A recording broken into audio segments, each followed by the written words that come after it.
ladies and gentlemen, it was a must-win game, and we came through in the clutch against a team that I thought was starting to get its groove against the Denver Broncos. But before we get into that, I got to give credit to Josh McDaniels because people in the nation, they were saying, fire this dude. 0-3, fire this dude. And I know I was saying that might be a little bit rash. We're only 0-3. The Chiefs aren't as good as they were in years previously, but let's add a quick sidebar for that, or qualifying sidebar.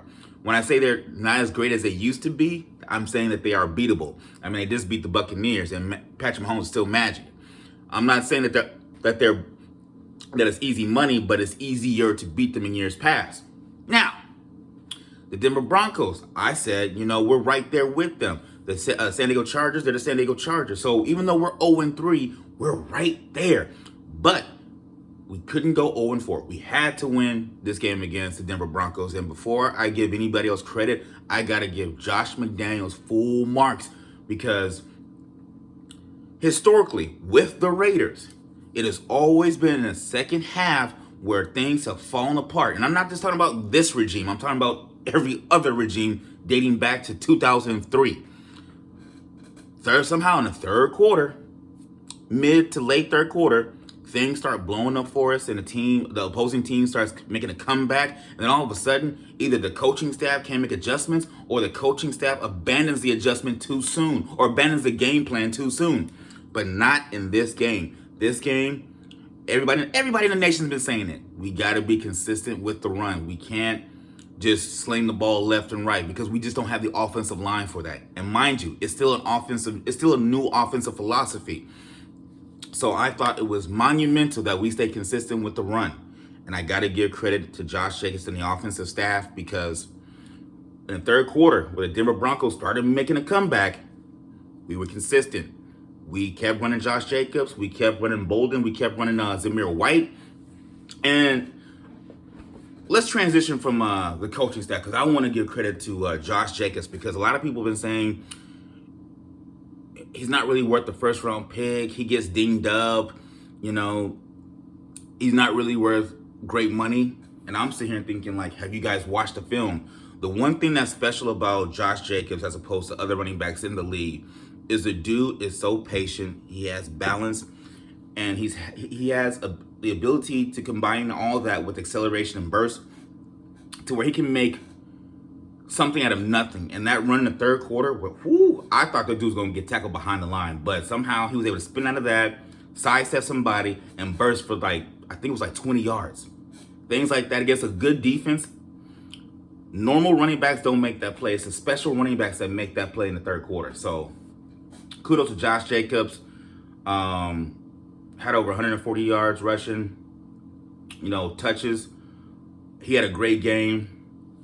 And I want to give credit to Derek Carr because one thing that's always been maddening about him is that the dude is not really a pocket passer. Dude has a lot of mobility to him. He's got wheels. And a lot of times I felt in years past where the dude would try to buy time, and didn't know when to run. This game, dude was decisive. He's like, nope, nobody's open. I'm running. And it was so important to keep the defense on edge. Okay, this dude's actually going to run for us. He's actually going to run for yards, not just buy time and try to throw the ball deep. So kudos to Derek Carr for his decision-making, knowing when to run, knowing when to buy time. And most importantly, kudos to Derek Carr in the red zone. He didn't force it to Darren Waller. He didn't force it to Devontae Adams.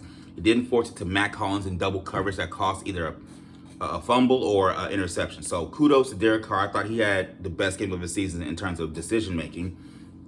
Got to give kudos to the offensive line. Even though they weren't stellar, they were good enough for us to win. And kudos for Andre James, our center, because I thought that was a massive impact for us to get him back and solidify some parts of the offensive line.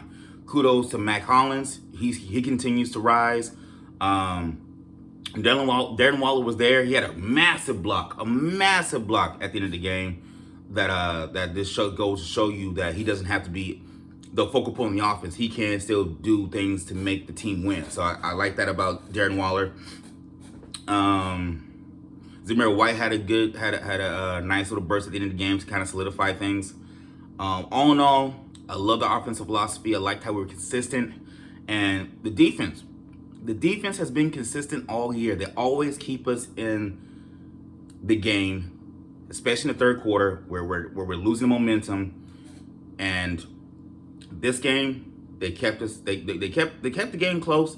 They kept the Broncos within check for most of the game. I mean, they had their lapses, but it was never multiple series where we were just lost on defense. And I really appreciate that this year, because I think this year, more than other years, in terms of the offense, it's more kind of like similar in terms of the impact on the game.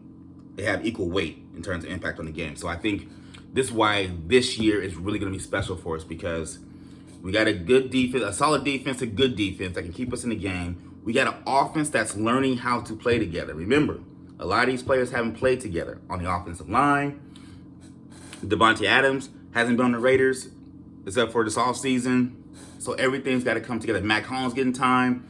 It's going to get time. It's going to take time for us to really operate on all cylinders on the offense side of the ball. But until that happens, let's just stay consistent. Let's stay balanced. Run Jacobs, run Bolden, run Zamir White.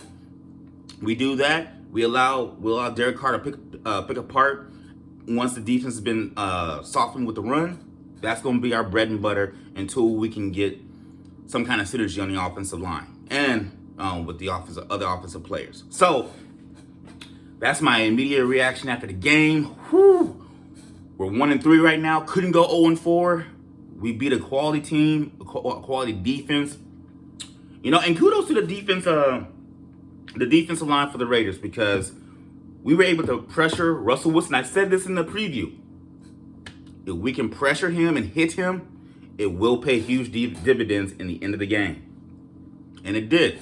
So kudos to the defense for getting pressure. Max Crosby had a great game with multiple sacks. I think he had 2 sacks.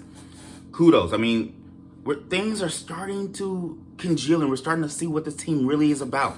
And that's a Super Bowl. So, it's going to be a lovely Monday, lovely Tuesday. And we'll get back to you guys next week for our Monday night game. 1-3. The climb starts now for our ascension to the Super Bowl. Boy, I'm fully back on the train. Super Bowl, full conviction.